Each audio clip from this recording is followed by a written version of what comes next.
Hi guys, in this video we're going to be talking about the tools that Photoshop has for selecting specific things. So in the last video I talked to you guys about the interface of Photoshop and how there are multiple tools inside of different tools. So the first ones we're going to be looking at are these little marquee selection tools. So I'm just pushing and holding with the left mouse click in order to see all of the different tools inside of my standard marquee tool. So the first one is the rectangular marquee tool, elliptical marquee tool, then there's the single row and single column tools. The ones that you'll probably most likely be using are the rectangle and elliptical. So I'm going to go ahead and click on the rectangular marquee tool, and if I just click and drag inside of my composition here, you'll see that I get these little dancing ants that go across on my screen. Now this is really cool because when I am working inside of Photoshop, if I need to just paint right here in this little square and only in this little square, I can create a new layer down here with the new layer button, and if I paint, I will only paint inside of this square. This is really good for if you're trying to only paint in a specific spot or if you need a very specific shape. So if I do the same thing with the elliptical tool or ellipse tool, I can create ovals and all sorts of different sizes, but if I know I need a circle, I can hold down Shift and it will automatically snap into a circle. So if I need to paint a small red circle, I can do so here, just by changing my color, getting my ellipse tool, going back to my brush tool, which is B on the keyboard, and then painting in that circle. Now, if I click on my move tool and move this, it will move all of the red that is inside of my currently selected shape. So you'll see it kind of left a small indent right there. I'm going to set this here. But if I wanted to erase that red indent by hitting E on the keyboard or clicking the eraser tool, I can't do so. That is because it is not inside of those dancing ants. So if now I needed to erase that, I could just hit Control D to deselect, and now I can erase anything that's outside of those dancing ants because there are no more. Now, let's say there is a specific part of your area that you wanted. So maybe I just want part of this corner here. I could actually come down to my lasso tool. So I'm going to click and hold on the lasso tools here, and you'll see I have lasso tool, polygonal lasso, and magnetic lasso. So I'm going to click this lasso tool here, and let's say I just want this part. So all I have to do is click and drag like I'm drawing inside of my composition, and then I can click and drag this to reposition it as needed. So if I wanted to erase this triangle now, I could hit E on the keyboard to erase, and I could erase that spot. Control D will get rid of my dancing ants, and now I have a chunk of that cut out. I can also use this lasso tool to create interesting shapes, like so. And again, if I wanted to erase, I could erase everything inside there, or if I wanted to draw, I could hit B on the keyboard and color that in, and now it looks like I have a mildly deformed chocolate cake. So these lasso tools are pretty cool, but what are the differences between the lasso tool, polygonal lasso, and magnetic lasso? So what we're going to do is I'm going to open up a couple of different images that you have also probably seen in class and we have worked with in class to show you the difference between these three different lassos. Okay, so the first one that we're going to look at is this polygonal lasso image here. And what we want to do is we want to cut our star out so that we can put it in a different background. So what I'm going to do is I could first look at my marquee selections and slowly erase everything around my star, but that would take a lot of time. And then I could also look at my lasso tool and maybe I could draw around, but as you notice, I'm not the most competent in drawing. So it's really hard to get these straight lines. However, with the polygonal lasso tool, doing straight lines is actually quite easy. So all we have to do is click a point on our star here, and you'll see it automatically when I don't click, but I drag away with my mouse, it pulls a line with it. So what I can do is if all I have to do is click to make a straight line, and then click my next point, and it'll automatically draw a straight line for me.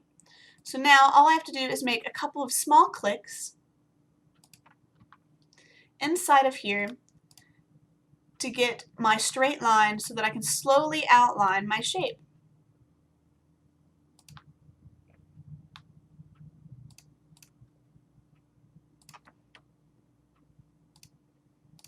like so. And then once you get done, you'll have that little tiny circle that was there on my lasso tool, and just click it to close. Now I have my shape right here. Now what I want to do is I want to erase the background. So the first thing you want to do is go into your B tool. Sounds a little counterintuitive, but what I'm going to do is I'm just going to draw to see which shape I'm on. So I am only drawing inside of my star, but that's not what I want. I want to be able to draw on the opposite. I want to be drawing on the outside. So I'm going to Control Z, and to invert that lasso selection, I'm going to do Control, Shift, and I. What Control, Shift, and I does is it says, hey, I want to invert my marquee selection. So now if I paint, I'll be painting on the outside, and I can put my star on this nice big background. Now my brush is a little small, so it will take a lot of scrubbing back and forth to get it to fill this entire background, but if I want to make my brush bigger, all I have to do is use the brackets underneath the backspace and the plus and equal sign. And now my brush is a bit bigger, I don't have to scrub as hard, and I have now placed my star in a different background. And if I hold down Control and D, my star is now on its own.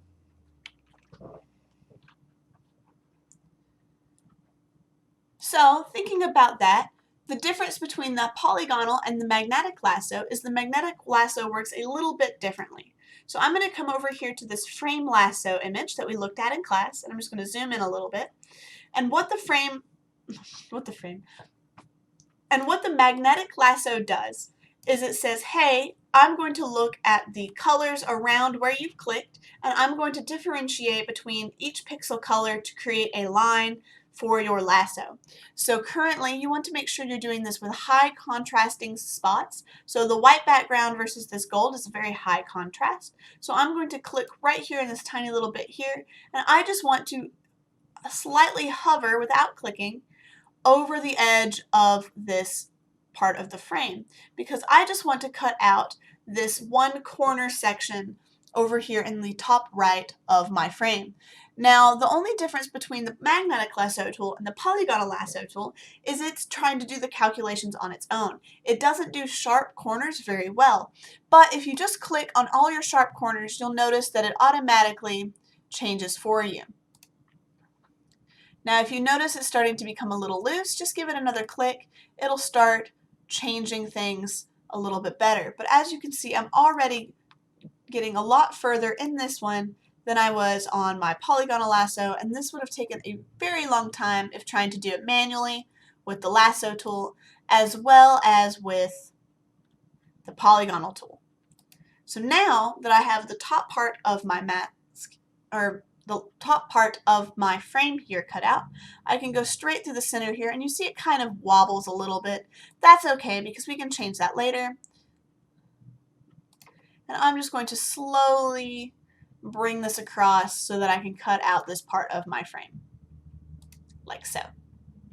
So now I have my frame here selected, and what I'm going to do is I'm just going to duplicate this background by dragging this background layer down to my new layer button and let it go. And I'm going to hide my background because I still want to be able to see that background at some point, because maybe I might want to add something to this, or maybe I want a different part of my image. So I don't want to just delete or erase anything right off the get-go. So I have my background copy selected, and I'm just going to do the same thing we did with the polygonal lasso tool. I'm going to Control, Shift, and I to invert my selection because I want to keep the part of that frame that I had, but I want to erase the rest of it. So I'm going to go in with my eraser tool, and I'm just going to erase I have untoggled the thing, and I'm just going to erase everything except for that little piece of the frame, like so. And hit Control D to deselect everything. And then what I'm going to do is I'm just going to level out my image here. So I'm just going to click at the top crest of that frame part, and if I hold down Shift when I'm painting, I will get straight lines. And there I go, straight line. Now that won't work for over here because I slightly went inside of the image, but I'm just going to erase a little bit here. Now, as you saw, I held down Shift before I started clicking. It will automatically think that you want to go from one place to the other, which is really good if you're trying to go from this corner here to this corner here and create a section. All right, and that is it for the Marquee and Lasso tools. I'll see you guys in the next quick selection video when we talk about masks.